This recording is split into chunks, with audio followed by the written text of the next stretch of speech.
Hola, bienvenidos a Esquina Literaria, soy Yolanda Miranda y les estoy compartiendo la lectura de este libro, Pandemia de Slavoj Žižek. Estamos ya en el último capítulo, el capítulo número 11. Después de este capítulo solo nos queda leer el apéndice, así que prácticamente ya lo vamos a terminar. 11. La cita en Samarra, nuevo uso para algunos chistes viejos. En diversas ocasiones he contado en mis libros el chiste de un hombre que se cree una semilla y lo llevan a una institución mental, donde los médicos hacen todo lo que pueden para convencerle de que no es una semilla, sino un ser humano. Cuando por fin lo consiguen, lo dejan salir del hospital, pero regresa de inmediato, temblando de miedo. Dice que hay una gallina en la entrada y que le da miedo que se lo coma. Cuando el doctor le dice: mi querido amigo, usted sabe perfectamente que no es una semilla, sino un hombre, él le contesta: claro que lo sé, pero ¿lo sabe la gallina? Hace poco mi amigo croata Dejan Chris me envió una versión coronavirus del chiste. Hola, amigo mío. Hola, profesor, ¿por qué lleva mascarilla? Hace 2 semanas oí que le explicaba a todo el mundo que las mascarillas no protegen contra el virus. Sí, ya sé que no funciona, pero ¿lo sabe el virus? La versión del chiste del virus pasa por alto un hecho fundamental. El virus no sabe nada y tampoco sabe que no sabe nada, porque no habita el dominio del conocimiento, no es un enemigo que intenta destruirnos, sino que simplemente se reproduce con un ciego automatismo. Algunos izquierdistas le buscan otro paralelismo. ¿No es también el capital un mecanismo ciego al que solo le importa reproducirse sin tener en cuenta lo más mínimo nuestro sufrimiento? Sin embargo, encontramos aquí una diferencia clara. El capital es una entidad virtual que no existe en ninguna realidad independiente de nosotros. Existe solo en la medida en que nosotros los humanos participamos en el proceso capitalista. En cuanto tal, el capital es una entidad espectral. Si dejamos de actuar como si creyéramos en él, o pongamos si un poder estatal nacionaliza todas las fuerzas productivas y abole el dinero, el capital deja de existir, mientras que el virus es una parte de la realidad a la que solo podemos hacer frente a través de la ciencia. Eso no significa que no exista un vínculo entre los diferentes niveles de las entidades víricas, virus biológicos, virus digitales y el capital como una entidad viral. Es evidente que la propia epidemia de coronavirus no es solo un fenómeno biológico que afecta a los humanos. Para comprender su propagación hay que considerar las opciones culturales humanas, como por ejemplo nuestros hábitos alimenticios, la economía y el comercio global, la tupida red de relaciones internacionales y los mecanismos ideológicos de miedo y pánico. Para comprender adecuadamente este vínculo, hace falta un nuevo enfoque. El camino lo ha iluminado Bruno Latour, que acierta al recalcar que la crisis del coronavirus es un ensayo general para el inminente cambio climático que va a ser la próxima crisis, aquella en que la reorientación de las condiciones de vida va a plantearse como un reto para todos nosotros, igual que todos los detalles de la existencia cotidiana que tendremos que aprender a resolver con mucho tiempo.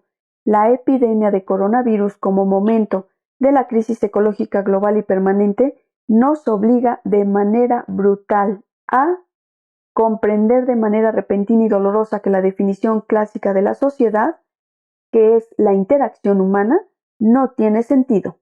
El estado de la sociedad depende en cada momento de las asociaciones entre muchos actores, la mayoría de los cuales no tienen forma humana. Es lo que ocurre con los microbios, tal como sabemos desde Pasteur, pero también con Internet, la ley, la organización de los hospitales, la logística del Estado y el clima. Naturalmente, y Latour se da perfecta cuenta de ello, existe una diferencia clave entre la epidemia de coronavirus y la crisis ecológica. En las crisis sanitarias puede ser verdad que los humanos, en su conjunto, luchan contra los virus, aun cuando les seamos totalmente indiferentes y vayan de garganta en garganta matándonos sin proponérselo. La situación es trágicamente inversa en el cambio ecológico. En este caso, el patógeno cuya terrible virulencia ha cambiado las condiciones de vida de todos los habitantes del planeta no es ningún virus, sino la propia humanidad. Aunque Latour añade de inmediato que esto no se aplica a todos los humanos, sino que solo a aquellos que hacen la guerra contra nosotros sin declararla. Este grupo que hace la guerra contra nosotros sin declararla no es tan solo un conjunto de personas, sino el sistema socioeconómico global existente, en pocas palabras, el orden global existente en el que todos, la humanidad en su conjunto, participamos. Podemos ver el auténtico potencial subversivo de la idea de ensamblaje.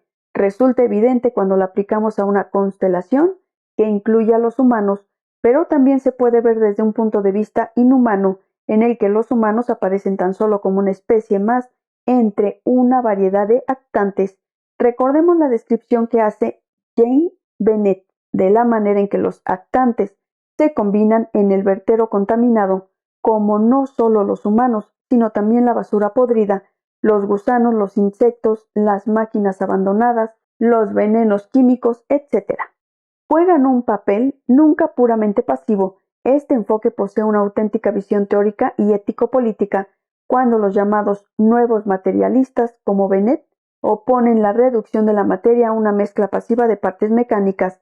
Naturalmente, no están postulando la anticuada teleología directa, sino una dinámica aleatoria inmanente a la materia. Las propiedades emergentes surgen de encuentros no predecibles entre múltiples tipos de actantes, y la agencia de cualquier acto particular se distribuye a través de una variedad de diferentes tipos de cuerpos. Digamos que una comunidad ecológica es un grupo de cuerpos, algunos humanos, la mayoría no, que pueden sufrir algún daño y se definen por una menguada capacidad de acción. La implicación ética de dicha postura es que deberíamos reconocer que estamos inmersos en ensamblajes más grandes. Deberíamos ser más sensibles a las exigencias de esas comunidades. Y la reformulada idea del interés propio nos invita a responder a sus dificultades. La materialidad, generalmente concebida como una sustancia inerte, debería repensarse como una plétora de cosas que forman ensamblajes de actores humanos y no humanos. Los humanos no son sino una fuerza más en una red de fuerzas potencialmente desatadas. Dicho enfoque, que localiza un fenómeno en su ensamblaje siempre cambiante, nos permite explicar algunos casos inesperados de transfuncionalización, donde un fenómeno de repente comienza a funcionar de una manera totalmente distinta. Entre los casos inesperados de solidaridad, podríamos fijarnos, por ejemplo, en las bandas callejeras de Río de Janeiro, generalmente enzarzadas en luchas brutales por el control de las favelas, pero que han firmado la paz mientras dure la epidemia de la COVID-19 y han decidido colaborar para ayudar a los débiles y a los ancianos. Este cambio repentino ha sido posible porque las bandas callejeras ya se encontraban en un ensamblaje de diferentes aspectos. No solo se daba una forma de comportamiento criminal, sino también una forma de solidaridad y resistencia al poder institucional. Otro ejemplo de transfuncionalización se da cuando el gasto de billones de dólares para ayudar no solo a las empresas, sino también a los individuos. Algunas de estas medidas se acercan a la renta básica universal. Se justifica como una medida extrema para mantener la economía en funcionamiento y evitar la pobreza extrema y el hambre, aunque en realidad lo que ocurre es mucho más radical. Con dichas medidas, el dinero ya no funciona a la manera capitalista tradicional, se convierte en un vale para asignar los recursos disponibles a fin de que la sociedad pueda seguir funcionando fuera de las restricciones de la ley del valor. Imaginemos otra extraña inversión que sigue estos mismos parámetros. Los medios de comunicación informaron ampliamente de que un efecto colateral de la epidemia de coronavirus era la gran mejoría de la calidad del aire en China central y ahora incluso en el norte de Italia. Pero, ¿y si los patrones climáticos de esas regiones ya estuvieran acostumbrados al aire contaminado y uno de los efectos de ese aire más limpio fuera un patrón climático más destructivo? Más sequía, más inundaciones? Para hacer frente a la inminente crisis ecológica hace falta un cambio filosófico radical, mucho más radical que la perogrullada de recalcar que nosotros los humanos formamos parte de la naturaleza, que no somos más que otra especie sobre la Tierra, es decir, que nuestros procesos productivos, nuestro metabolismo con la naturaleza, tal como lo expresó Marx, forman parte del propio metabolismo de la naturaleza. El reto consiste en describir esta compleja interacción en toda su detallada textura. El coronavirus no es una excepción ni una intrusión perturbadora, sino una particular versión de un virus que durante décadas ha estado operativo por debajo del umbral de nuestra percepción. Los virus y las bacterias están siempre presentes, a veces con una función positiva fundamental. Nuestra digestión funciona solo a través de las bacterias de nuestro estómago. No basta con introducir aquí la idea de estratos ontológicos diferentes. En cuanto a cuerpos, somos organismos que sirven de anfitriones a las bacterias y los virus. En cuanto a fabricantes, cambiamos colectivamente la naturaleza que nos rodea. En cuanto que seres políticos, organizamos nuestra vida social y nos enzarzamos en luchas. En cuanto seres espirituales, nos realizamos mediante la ciencia, el arte y la religión, etc. Ensamblaje significa que uno tiene que dar un paso más hacia una especie de ontología plana y reconocer que estos diferentes niveles pueden interactuar al mismo nivel. Los virus, en cuanto actantes, necesitan la mediación de nuestras actividades productivas, nuestros gustos culturales y nuestro comercio social. Por eso, para Latour, la política debería hacerse material, una Dickpolitik que girara en torno a las cosas y los temas de interés, un lugar de en torno a valores y creencias, las células madre, los teléfonos móviles, los organismos genéticamente modificados, los patógenos, las nuevas infraestructuras y las nuevas tecnologías reproductoras producen comunidades que se interesan por esos problemas y crean diversas formas de conocimiento y diversas formas de acción, más allá de las instituciones de los intereses políticos o las ideologías que delimitan el dominio tradicional de la política. La epidemia de coronavirus se puede ver como el ensamblaje de un mecanismo viral potencialmente patógeno, la agricultura industrializada, el rápido desarrollo económico global, los hábitos culturales, la proliferación descontrolada de la comunicación internacional, etc. La epidemia es una mezcla en la que los procesos naturales económicos y culturales están inextricablemente unidos. En mi calidad de desvergonzado filósofo de la subjetividad, quiero añadir 2 puntos más. En primer lugar, en cuanto humanos, tan solo somos uno más de los actantes en un ensamblaje complejo. Sin embargo, es solo y precisamente como sujetos que somos capaces de adoptar el punto de vista inhumano, desde el que podemos al menos parcialmente comprender el ensamblaje de actantes del que formamos parte. En segundo lugar, los valores y creencias no deberían ignorarse, juegan un papel importante y deberían tratarse como modos específicos de ensamblaje. La religión es una compleja textura de dogmas, instituciones, prácticas sociales e individuales y experiencias íntimas en las que lo que se dice y lo no dicho se entrelazan de una manera a veces inesperada. Quizá una prueba científica irrefutable de que Dios existe sería la mayor sorpresa para cualquier creyente. Una complejidad similar, o más bien una grieta, nos ayuda a comprender lo tardía que ha sido nuestra reacción a la propagación del coronavirus. Nuestro conocimiento no estaba sincronizado con nuestras creencias espontáneas. Recordemos el segundo asesinato, el de el detective Arbogast, en la película de Alfred Hitchcock, Psicosis. Ese asesinato es una sorpresa, más incluso que la famosa escena de la ducha. El apuñalamiento en la ducha es una sorpresa totalmente inesperada, mientras que en el caso del detective sabemos que algo espeluznante va a ocurrir, y de hecho toda la escena está rodada para indicarlo, pero cuando ocurre sigue sorprendiéndonos. ¿Por qué? ¿Cómo podemos sorprendernos de esa manera cuando se nos dice que va a ocurrir? La respuesta evidente es porque en realidad no nos creemos que vaya a ocurrir. ¿Y no ha sucedido algo parecido con la propagación del coronavirus? Los epidemiólogos nos advirtieron de la existencia del virus. De hecho, nos dieron predicciones muy precisas que al final resultaron exactas.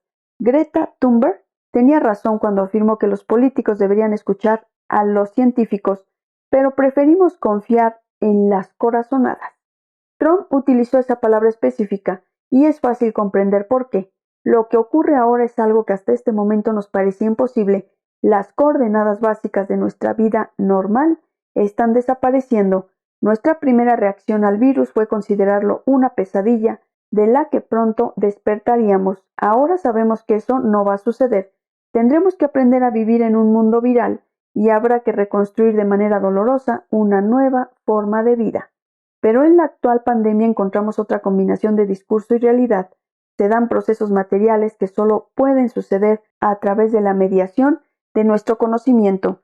Se nos dice que no sucederá una catástrofe concreta, intentamos evitarla y a través de esos mismos intentos de evitarla ocurre.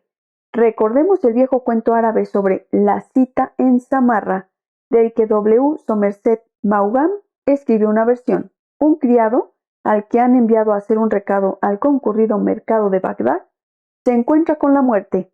Aterrado por su mirada, vuelve corriendo a casa y le pide a su amo que le dé un caballo para poder cabalgar todo el día y llegar a Samarra por la noche, donde la muerte no lo encontrará. El bondadoso amo no solo le proporciona un caballo, sino que va él mismo al mercado, busca a la muerte y le echa en cara que haya asustado a su fiel sirviente. La muerte le contesta: pero yo no quería asustar a tu sirviente, es que me sorprendió verlo en el mercado, cuando esta noche tengo una cita con él en Samarra. Y si el mensaje de esta historia no es que resulte imposible evitar la muerte, que si nos retorcemos para liberarnos de su abrazo no haremos más que estrecharlo, sino exactamente lo contrario, es decir, que si uno acepta el destino como inevitable, puede liberarse. A los padres de Edipo se les advirtió que su hijo mataría a su padre y se casaría con su madre, y los pasos que estos dieron para evitar ese destino, abandonarlo en mitad de un bosque para que muriera, acabaron provocando que la profecía se cumpliera. De no haber intentado evitar ese destino, éste no se habría cumplido. No se trata de una parábola evidente del destino de la intervención de Estados Unidos en Irak.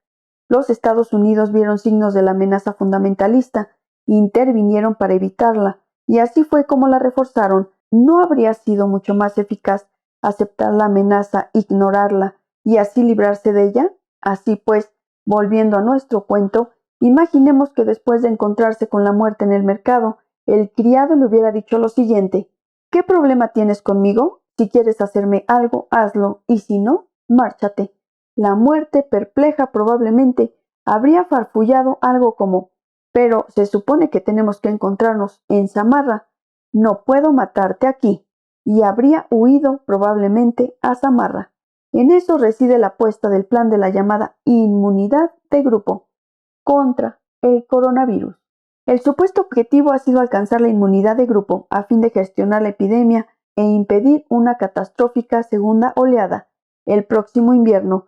Para una gran proporción de la población, el riesgo de desarrollar una enfermedad grave es bajo, más o menos casi todos los que tengan menos de 40 años, de manera que el razonamiento es que, aun cuando en un mundo perfecto no querríamos que nadie se arriesgara a infectarse, generar inmunidad en los más jóvenes es la manera de proteger a la población en su totalidad. La apuesta es que si actuamos como si no supiéramos nada, es decir, si hacemos caso omiso de la amenaza, el daño real podría ser más pequeño que si actuamos como si lo supiéramos. De eso es de lo que los populistas conservadores intentan convencernos. La Samarra de nuestra cita es nuestro orden económico y todo nuestro modo de vida, de manera que si seguimos el consejo de los epidemiólogos y reaccionamos intentando minimizar el impacto del virus mediante el aislamiento y el cierre, simplemente provocaremos una catástrofe de colapso económico y pobreza mucho más grave que el porcentaje de muertes relativamente pequeño debidas al virus. No obstante, tal como Alenka Zupančič ha señalado, volver al trabajo es un caso ejemplar del engaño de la aparente preocupación por los trabajadores de Trump. Se dirige a la gente corriente y mal pagada, para los que la pandemia es también una catástrofe económica y en consecuencia no se pueden permitir aislarse. La trampa aquí es doble. En primer lugar, las políticas económicas de Trump, centradas en desmantelar el estado del bienestar, son en gran medida responsables de que muchos trabajadores mal pagados se encuentren en la terrible situación de que para ellos la pobreza es una amenaza mayor que el virus. En segundo lugar, aquellos que realmente están dispuestos a volver al trabajo son los pobres, mientras que los ricos persisten en su confortable aislamiento. Los hay que no se pueden aislar del resto de nosotros, los que trabajan en la sanidad, los responsables de producir y repartir comida, aquellos que hacen posible el continuo suministro de electricidad y agua, y luego están los refugiados e inmigrantes que simplemente no tienen lugar al que puedan llamar casa, en el que poder confinarse. ¿Cómo vas a insistir en la distancia social entre miles de personas confinadas en un campamento de refugiados? No hay más que recordar el caos que reinó en la India cuando el gobierno ordenó un cierre de 14 días y millones de personas de las grandes ciudades intentaron llegar al campo. Todas estas divisiones apuntan a esa fatal limitación de la preocupación liberal izquierdista, que el aumento del control social provocado por el virus prosiga después de que éste desaparezca y constriña nuestra libertad. Los individuos reducidos al pánico de la mera supervivencia son sujetos ideales para la introducción del poder totalitario. El peligro es muy real. Un caso extremo es el primer ministro húngaro Viktor Orbán, que aprobó una ley que le permite gobernar por decreto durante un periodo indefinido de tiempo. Sin embargo, esta preocupación no tiene en cuenta algo que está ocurriendo en la actualidad y que es casi su opuesto, aunque los que están en el poder intentan hacernos responsables del resultado de esta crisis e insisten en que somos individualmente responsables de mantener la distancia adecuada entre nosotros, de lavarnos las manos, de llevar la mascarilla, etc. La realidad es exactamente la contraria. Nuestro mensaje, el de los súbditos al poder estatal, es que seguiremos gustosamente sus órdenes, pero que son sus órdenes y no hay ninguna garantía de que nuestra obediencia acabe dando los frutos deseados. Los que están a cargo del Estado se hallan en estado de pánico, porque saben que no solo no controlan la situación, sino que nosotros, sus súbditos, lo sabemos. La impotencia del poder ahora se pone en evidencia. Todos conocemos esa escena clásica de los dibujos animados. El gato llega al precipicio, pero sigue caminando sin hacer caso del hecho de que no hay tierra bajo sus pies, y comienza a caer solo cuando mira hacia abajo y ve el abismo. Cuando el régimen pierde su autoridad, es como un gato en el vacío. Para que caiga, basta con recordarle que mire hacia abajo. Pero también lo opuesto es cierto. Cuando un régimen autoritario se acerca a su crisis final, su disolución, por regla general, sigue dos pasos. Antes de su auténtico derrumbe, tiene lugar una misteriosa ruptura. De repente la gente sabe que el juego ha terminado y ya no tiene miedo. No es solo que el régimen pierda su legitimidad, sino que el propio ejercicio del poder se percibe como una impotente reacción de pánico. Ryszard Kapuscinski, en su célebre libro El Shah, o la desmesura del poder, un relato de la revolución de Jomeini en Irán, ubica el momento preciso de esta ruptura. En un cruce de Teherán, un solo manifestante se negó a marcharse cuando un policía le dio la orden de que se fuera, y el avergonzado policía simplemente se retiró. En un par de horas todo Teherán estaba hablando de este incidente, y aunque las luchas callejeras continuaron durante semanas, todo el mundo sabía que el juego había terminado. Existen indicios de que ahora está ocurriendo algo parecido. Todos los poderes dictatoriales que los aparatos del Estado están acumulando simplemente consiguen que su impotencia básica sea más palpable. Ahora bien, deberíamos evitar la tentación de celebrar esta desintegración de la confianza como una oportunidad para que la gente se organice localmente fuera de los aparatos estatales. Más que nunca, hoy en día necesitamos un Estado que funcione, en el que se pueda confiar, al menos hasta cierto punto.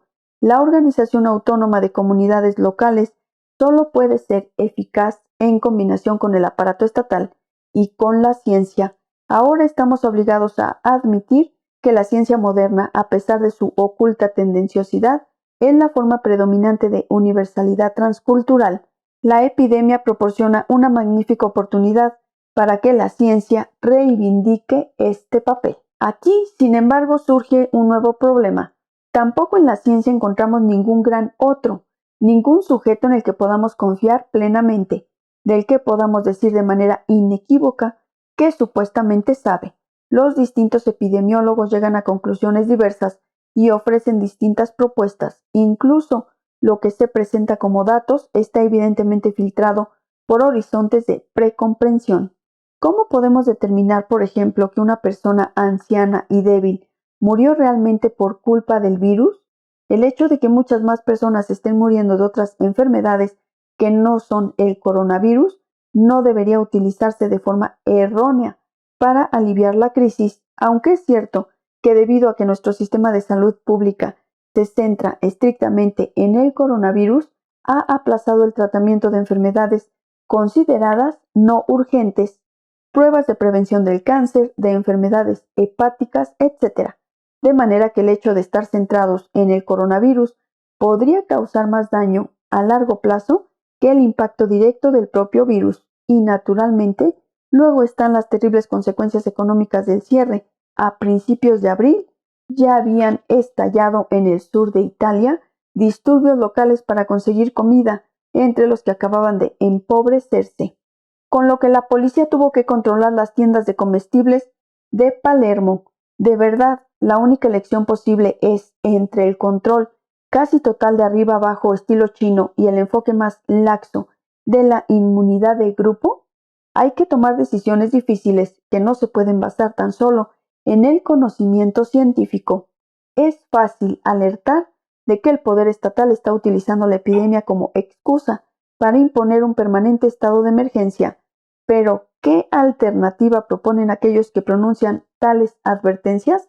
El pánico que acompaña nuestra reacción a la epidemia no está tan solo orquestado por aquellos que tienen el poder, pues después de todo, ¿por qué iba a arriesgarse el gran capital a una crisis de esta envergadura? Más bien se trata de una alarma genuina y fundamentada, pero que nuestros medios de comunicación prácticamente no hablen de otra cosa que el coronavirus no se basa en hechos neutrales, sino claramente en una opción ideológica. Quizá aquí uno se puede permitir una modesta teoría de la conspiración.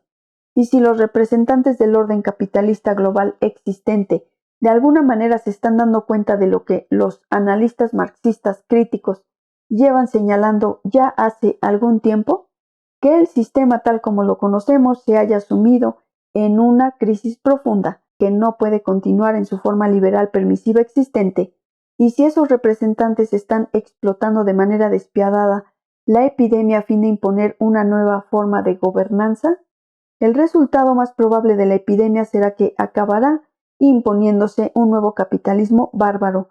Muchas personas débiles y ancianas serán sacrificadas y se las dejará morir.